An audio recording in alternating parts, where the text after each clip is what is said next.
ನಮಸ್ಕಾರ ಎಲ್ರಿಗೂ. ಹಿಂದಿನ ಕ್ಲಾಸಲ್ಲಿ ನಾನು ಅಭ್ಯಾಸಗಳ ಕುರಿತು ಮಾತಾಡಿದ್ದೆ. ಅಂದರೆ ಒಳ್ಳೆಯ ಅಭ್ಯಾಸಗಳನ್ನ ಅಳವಡಿಸ್ಕೊಳ್ಬೇಕು ಮತ್ತು ಕೆಟ್ಟ ಅಭ್ಯಾಸಗಳನ್ನ ಹೇಗೆ ಬಿಡಬೇಕು ಮತ್ತು ಯಾಕೆ ನಮಗೆ ಅದು ಕಷ್ಟ ಆಗುತ್ತೆ ಒಳ್ಳೆಯ ಅಭ್ಯಾಸಗಳನ್ನ ಅಳವಡಿಸ್ಕೋಕ್ಕೆ ಮತ್ತು ಕೆಟ್ಟ ಅಭ್ಯಾಸಗಳನ್ನ ಬಿಡೋಕ್ಕೆ ಅನ್ನೋದ್ರ ಬಗ್ಗೆ ಮಾತನಾಡಿದ್ದೆ. ಈ ಕ್ಲಾಸಲ್ಲಿ ಕೂಡ ನಾನು ಅದ್ರ ಬಗ್ಗೆ ಸ್ವಲ್ಪ ಮುಂದುವರಿಸ್ತೀನಿ. ಭಾಗ 2 ಅಂತ. ಇದರಲ್ಲಿ ನಾವು ಒಂದು ಆರೋಗ್ಯಕರವಾದ ಅಭ್ಯಾಸಗಳನ್ನ ಬೆಳೆಸ್ಕೋಬೇಕು ಅಂತಂದರೆ ನಮ್ಮ ಸಂಬಂಧಗಳು ಚೆನ್ನಾಗಿರಬೇಕು ಅಂತಂದರೆ ದಿನ ಇಡೀ ನಮ್ಮ ಅಭ್ಯಾಸಗಳು ನಮ್ಮ ದಿನಚರಿಯಲ್ಲಿ ನಮ್ಮ ಅಭ್ಯಾಸಗಳು ಹೇಗೆ ಇರ್ತವೆ ಅನ್ನೋದ್ರ ಮೇಲೆ ಅವಲಂಬಿಸಿರುತ್ತೆ.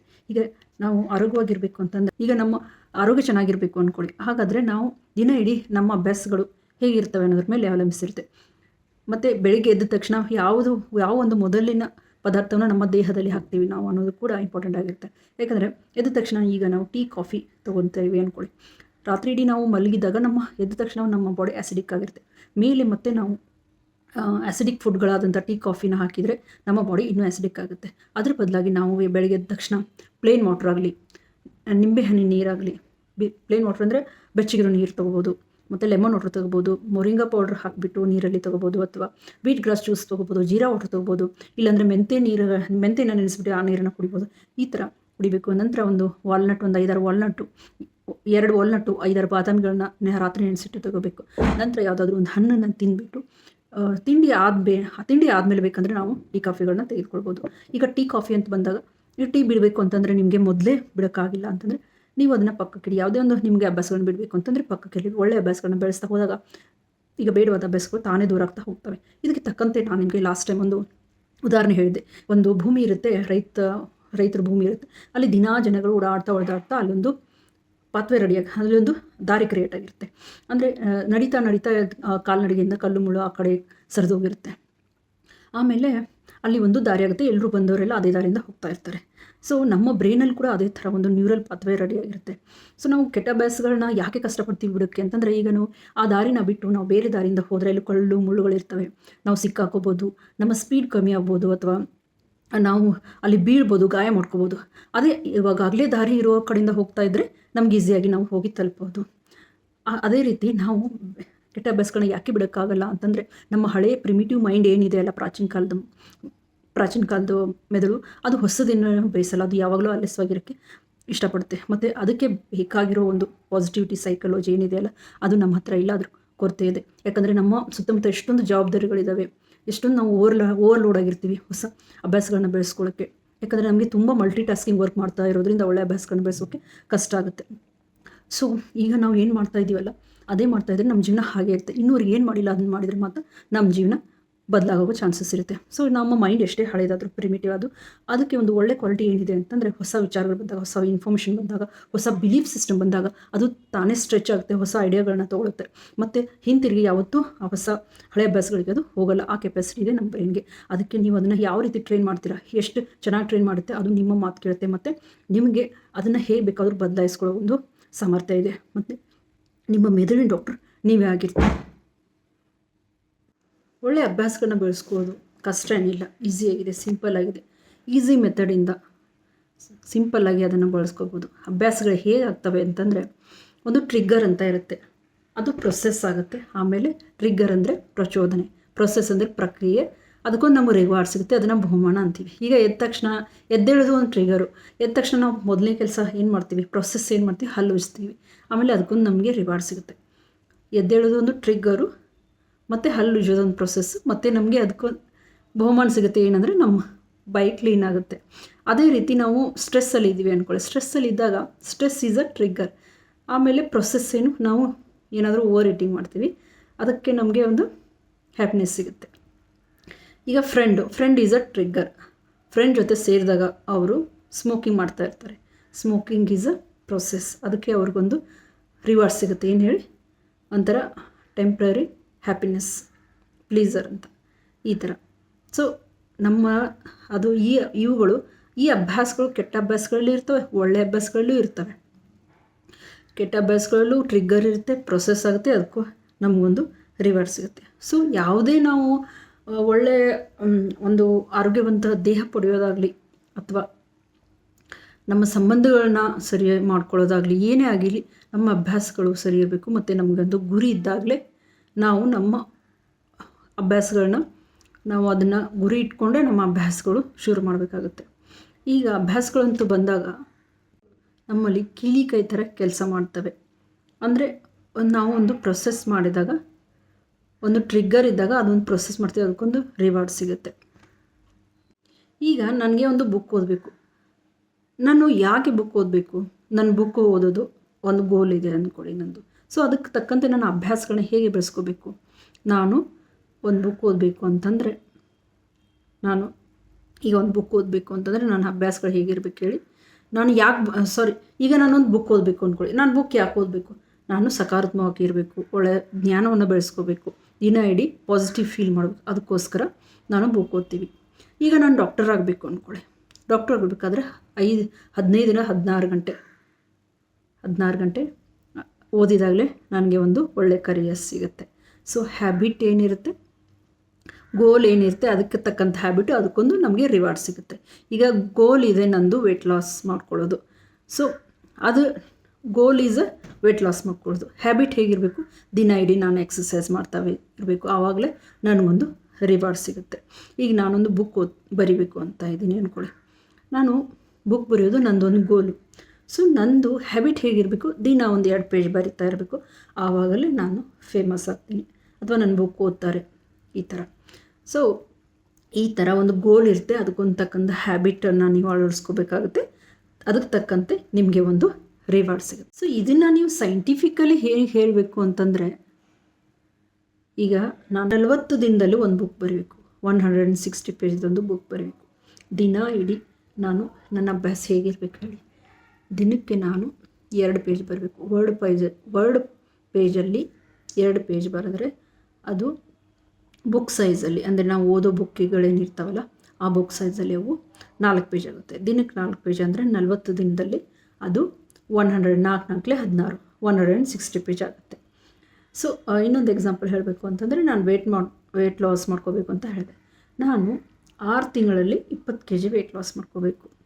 ಹಾಗಾದರೆ ನಾನು ಹೇಗೆ ಅದನ್ನು ಗೋಲ್ ನಂದು ವೆಯ್ಟ್ ಲಾಸ್ ಮಾಡ್ಕೊಬೋದು, ಅಭ್ಯಾಸ ಹೇಗೆ ಬೆಳೆಸ್ಕೋಬೇಕು ಅಂತಂದರೆ, ನಾನು 6 ತಿಂಗಳಲ್ಲಿ 20 kg ಅಂತಂದರೆ 1 ತಿಂಗಳಲ್ಲಿ 4 kg, 1 ತಿಂಗಳಲ್ಲಿ 4 kg ವೆಯ್ಟ್ ಲಾಸ್ ಮಾಡ್ಕೋಬೇಕು. ಹಾಗಾದರೆ ಒಂದು ವಾರಕ್ಕೆ ಎಷ್ಟು ಮಾಡ್ಕೋಬೇಕು ಹೇಳಿ?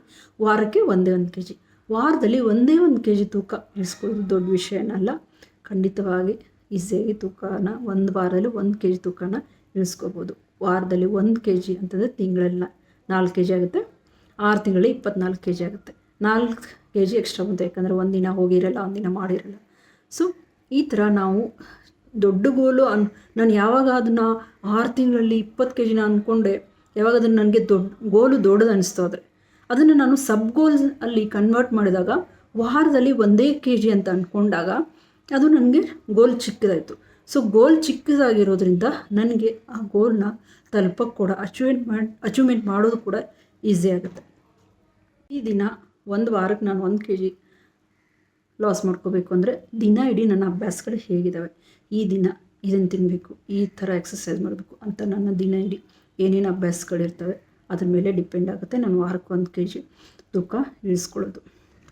ಸೊ ಇವಾಗ ಯಾವುದೇ ಒಂದು ಗೋಲ್ ಇಟ್ಕೊಂಡ್ರೂ ನೀವು ಅದನ್ನು ಎಷ್ಟು ದಿನ ಮುಂದುವರ್ಸ್ಕೊಂಡು ಹೋಗ್ತೀರಾ ಅನ್ನೋದು ಇಂಪಾರ್ಟೆಂಟ್ ಆಗುತ್ತೆ. ಯಾಕಂದರೆ ಕೆಲವೊಂದು ಜನ ಏನು ಮಾಡ್ತಾರೆ, 5-6 ದಿನ ತುಂಬ ಜೋಶಾಗಿ ಯಾವುದಾದ್ರೂ ಒಂದು ಗುರಿ ಇಟ್ಕೊತಾರೆ. ಆಮೇಲೆ ಏನಾಗುತ್ತೆ ಅಂದರೆ ಡಿಮೋಟಿವೇಟ್ ಆಗಿಬಿಡುತ್ತೆ. ಅಲ್ಲಿ ಡಿಮೋಟಿವೇಟ್ ಮಾಡಿದಾಗ ಅವರು ಅದನ್ನು ಡಿಸ್ಕಂಟಿನ್ಯೂ ಮಾಡಿಬಿಡ್ತಾರೆ.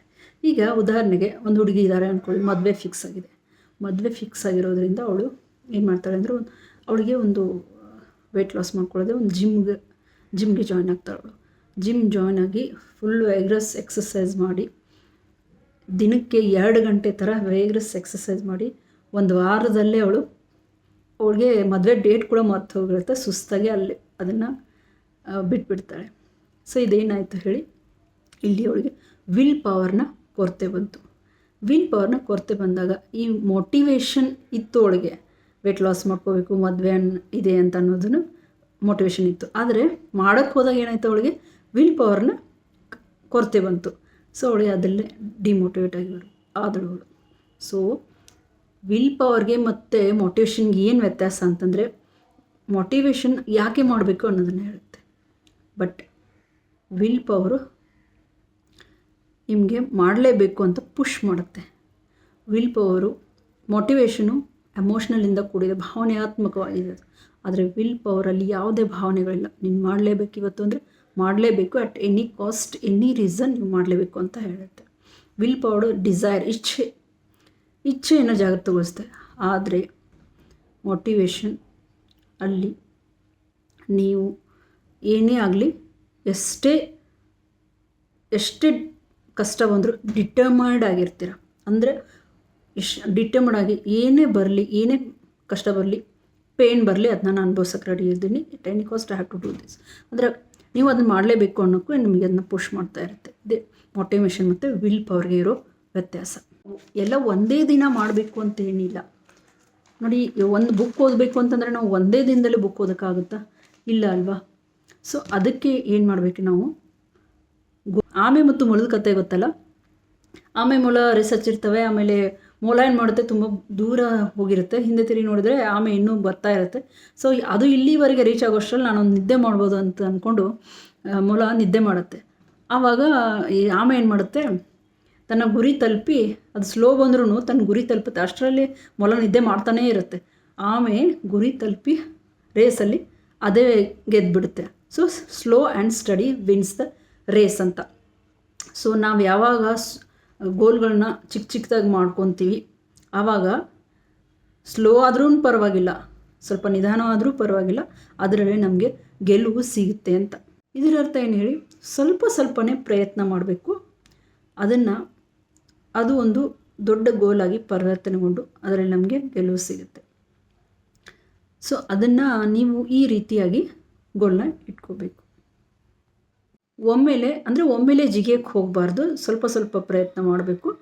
ಅದೇ ಒಂದಿನ ನಿಮಗೆ ದೊಡ್ಡ ಗೆಲುವು ತಂದು ಕೊಡುತ್ತೆ ಅಂತ. ಈಗ ಅದಕ್ಕೆ ತಕ್ಕಂತೆ ನಾನು ನಿಮಗೆ ಎಕ್ಸಾಂಪಲ್ ಹೇಳ್ತೀನಿ. ನಾನು ಒಂದು ಕಡೆ ಒಂದು 10 ಲಕ್ಷ ರೂಪಾಯಿ ಇಟ್ಟಿದ್ದೀನಿ, ಈ ಕಡೆ ₹1 ಇಟ್ಟಿದ್ದೀನಿ. ಸೊ ₹1 ಏನಿದೆಯಲ್ಲ, ಅದು ದಿನಕ್ಕೆ ಒಂದೊಂದೇ ಡಬಲ್ ಆಗ್ತಾ ಹೋಗುತ್ತೆ. 31ನೇ ದಿನಕ್ಕೆ ಅದು ₹1 ಕೋಟಿ ಆಗುತ್ತೆ. ಅಂದರೆ ಇವತ್ತು ₹1, ನಾಳೆ ನಿಮಗೆ ₹2 ಕೊಡ್ತೀನಿ, ಆ ಕಡೆ ನಾಡಿದ್ದು ನಿಮಗೆ 4, 8, 16, 32, 64 ಈ ಥರ ಅದು ಡಬಲ್ ಆಗ್ತಾ ಹೋದಾಗ 31ನೇ ದಿನಕ್ಕೆ ಅದು ₹1 ಕೋಟಿ ಆಗುತ್ತೆ. ಸೊ ಇದರಲ್ಲಿ ನೀವು ಯಾವುದನ್ನು ಚೂಸ್ ಮಾಡ್ತೀರಾ? 10 ಲಕ್ಷ ಒಂದೇ ದಿನ ಸಿಗುತ್ತೆ, ಅದನ್ನು ಚೂಸ್ ಮಾಡ್ತೀರಾ? ಅಥವಾ ₹1 ಅದು ಡಬಲ್ ಆಗಿ ಹೋಗಿ 1 ಕೋಟಿ ಸಿಗುತ್ತೆ, ಅದನ್ನು ಚೂಸ್ ಮಾಡ್ತೀರಾ? ನೀವು ಯಾರು ₹1 ಚೂಸ್ ಮಾಡ್ತಾರೆ ಅವರು ತುಂಬ ದೀರ್ಘವಾಗಿ ಯೋಚನೆ ಮಾಡ್ತಾರೆ, ಮತ್ತು ಅವರಿಗೆ ಅದರಲ್ಲೇ ಒಳ್ಳೆ ಫಲಿತಾಂಶ ಸಿಗುತ್ತೆ. ಆದರೆ ಒಂದೇ ದಿನ 10 ಲಕ್ಷ ಚೂಸ್ ಮಾಡ್ತೀನಿ ಅನ್ನೋರು ಮೂರ್ಖರು. ಏಕೆಂದರೆ ಇಲ್ಲಿ 1 ಕೋಟಿ ಜಾಸ್ತಿನ 10 ಲಕ್ಷ ಜಾಸ್ತಿನ? 1 ಕೋಟಿ ಜಾಸ್ತಿ ಅಲ್ವಾ? ನಿಧಾನ ಹೋದ್ರೂ ಪರವಾಗಿಲ್ಲ, ಆದರೆ ದಿನಕ್ಕೆ ಡಬಲ್ ಆಗ್ತಾ ಹೋಗಿ ನಮಗೆ 31ನೇ ದಿನಕ್ಕೆ ಏನಾಗುತ್ತೆ, 1 ಕೋಟಿ ಸಿಗುತ್ತೆ.